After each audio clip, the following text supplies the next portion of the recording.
श्री शिवाय नमोस्तभ्यम। हरे कृष्ण, राधे राधे फ्रेंड्स। तो फ्रेंड्स, आज है श्रावण मास का 17वां दिन और आज हम श्रावण मास महत्तम के 17वें अध्याय की कथा सुनेंगे। हमने कल जो कथा सुनी थी उसमें हमने शीतला सप्तमी व्रत के बारे में जाना था और आज हम पवित्र रोपण के बारे में जानेंगे जो भगवान सदाशिव ने स्वयं श्री सनत कुमार जी से बतलाया है। और फ्रेंड्स, बस अब हम कथा करते हैं शुरू। और उससे पहले मैं भगवान शिव जी और माता पार्वती से बस यही प्रार्थना करती हूँ कि उनकी कृपा, उनका आशीर्वाद हम सब पर यूँ ही बना रहे। और अगर आप मेरे चैनल पर नए हैं तो प्लीज़ मेरे चैनल को सब्सक्राइब करो, वीडियो अच्छी लगती है तो लाइक करो। और श्रावण मास महत्तम के और भी अध्याय सुनने हैं तो वो ऑलरेडी चैनल पर वीडियोस अपलोड है, तो आप वहां जाकर भी सुन सकते हैं। और अब हम भगवान श्री गणेश का ध्यान करते हैं और आज की कथा आरंभ करते हैं।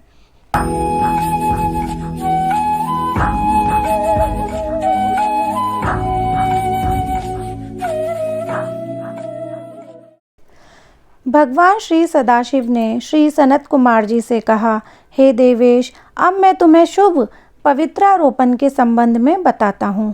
पहले सप्तमी के दिन अधिवासन कर अष्टमी के दिन पवित्रारोपण करना चाहिए।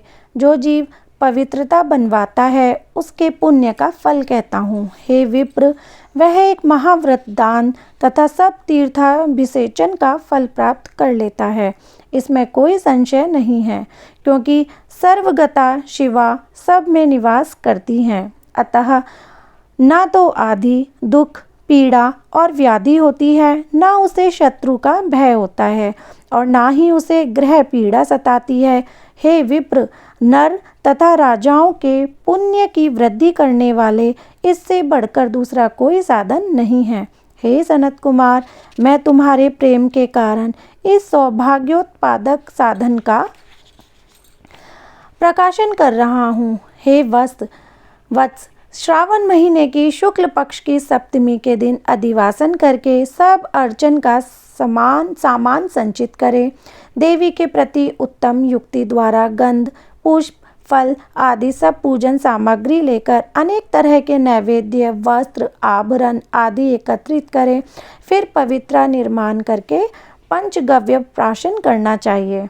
चरु द्वारा दिग्बली और अधिवासन कर रमणीय कपड़ों तथा पत्रों से पवित्रा का आच्छादन करना चाहिए। 100 बार देवी के मूल मंत्र से अभिमंत्रित करके संपूर्ण शोभा युक्त उस पवित्रा को देवी के सामने स्थापित करना चाहिए।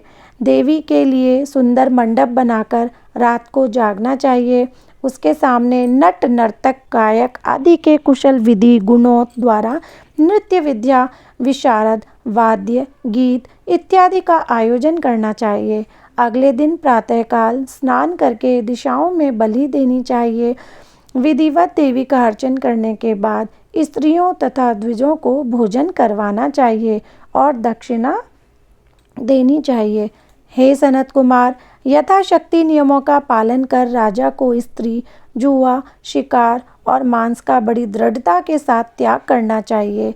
द्विज तथा आचार्य को स्वाध्याय का, वैश्य को खेती और व्यापार का कार्य 5-7 दिन बिल्कुल ना करना चाहिए। ऐसा ना कर सके तो केवल 3 दिन, 1 या आधा दिन अपना कारोबार बंद करके केवल देवी के ध्यान में अपने मन को लगाना चाहिए।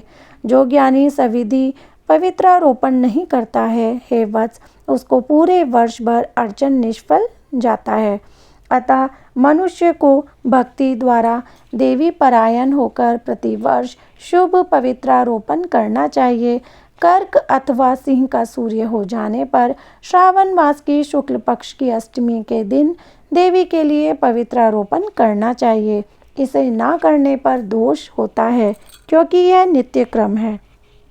श्री सनत कुमार ने पूछा, हे महादेव, आपने जो पवित्रारोपण कहा है प्रभो, उसके निर्माण की विधि ठीक तरह से मुझे बतलाइए। भगवान सदाशिव ने कहा, हे वत्स, रेशमी वस्त्र, कुश या कांच से निर्मित या ब्राह्मणी द्वारा रुई से सूत कताना चाहिए।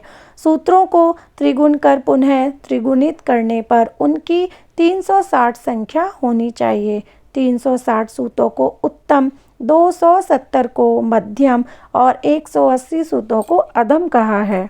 100 ग्रंथि का उत्तम, 50 ग्रंथि का मध्यम तथा 16 ग्रंथि का पवित्रा कनिष्ठ होता है, या 6, 3, 4, 2, 12, 24, 12, 8 ग्रंथि का कनिष्ठ पवित्रा होता है। देवी प्रतिमा की नाभि तक सीमित पवित्रा कनिष्ठ, जांघ तक मध्यम, जानु तक की पवित्रा उत्तम होती है।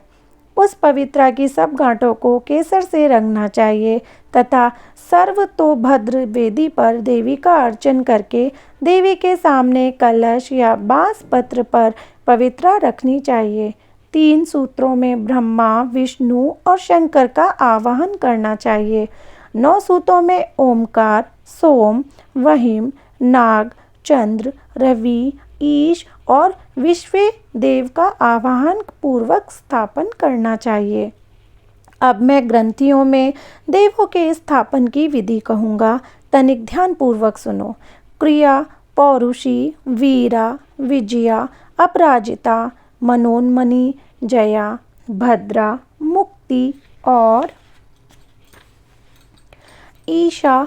इन नामों के आदि में प्रणव लगाकर ग्रंथि संज्ञा के अनुसार आवृत्ति करके आवाहन तथा चंद नादि से अर्चन करना चाहिए।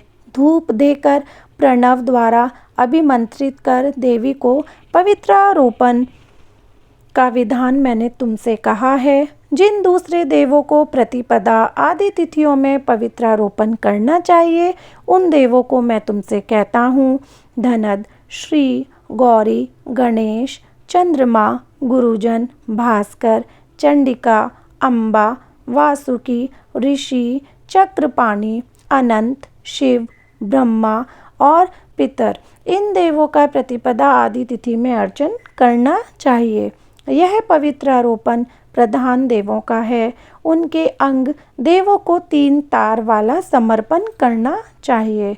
भगवान श्री सदाशिव ने कहा: हे सनत कुमार, सावन मास के दोनों पक्षों की नवमी के दिन का जो विधान है, अब तुम उसे सुनो।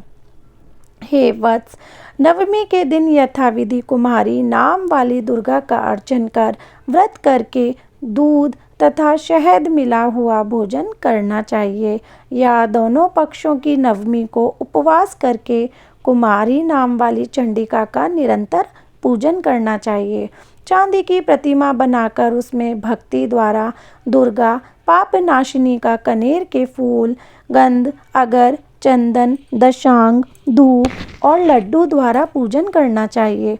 कुमारी को भोजन करवाकर भक्ति से ब्राह्मण और ब्राह्मणियों को भोजन करवाना चाहिए। फिर मौन हो बिल्वपत्र भोजन करना चाहिए। जो मनुष्य उत्तम भक्ति द्वारा दुर्गा की पूजा करते हैं, वह जहाँ निवास करते हैं उसी परमोत्तम लोक को जाते हैं। हे विपेंद्र, मैंने तुमसे यह नवमी का विधान कहा है। यह प्राणियों के सब पापों को नष्ट करने वाला है, सब संपत्तियों को देने वाला, पुत्र पौत्र आदि की वृद्धि करने वाला और अंत में सद्गति देने वाला है। फ्रेंड्स, यहाँ समाप्त होता है हमारे श्रावण मास महत्तम का 17वां अध्याय, जिसमें हमने 2 तिथियों, श्रावण मास के शुक्ल पक्ष की अष्टमी तिथि और श्रावण मास के शुक्ल पक्ष की नवमी तिथि, ये 2 तिथियों के बारे में जाना है। इसका मतलब हमने एक अध्याय में 2 तिथियों के बारे में जाना है। तो अब जो इससे अगला अध्याय होगा उसमें हम दशमी तिथि का जो महात्म है उसके बारे में जानेंगे। तो फ्रेंड्स, आशा करती हूँ आपको ये वीडियो अच्छी लगी होगी। कभी कभी मुझे लगता है मैं बार बार ऐसा बोलती हूँ तो शायद आप सब भी इरिटेट हो जाते होंगे, बट क्या करूँ यार, प्लीज़ सब्सक्राइब कर दो ना चैनल को अगर नए हो तो, और वीडियो अच्छी लगती हो तो लाइक कर दो। अपने फ्रेंड्स एंड फैमिली के साथ शेयर करना बिल्कुल ना भूलें, और कमेंट बॉक्स में हर हर महादेव का जयकारा लगाइए। और अब मैं मिलती हूँ आपसे कल एक नए अध्याय के साथ। तब तक के लिए हरे कृष्ण, राधे राधे, हर हर महादेव। जाओ यार, वीडियो खत्म हो चुका है। मेरी वीडियो को तो लाइक और शेयर करते नहीं हो। अगर तुम मुझे पसंद करते हो तो चैनल को सब्सक्राइब कर दो।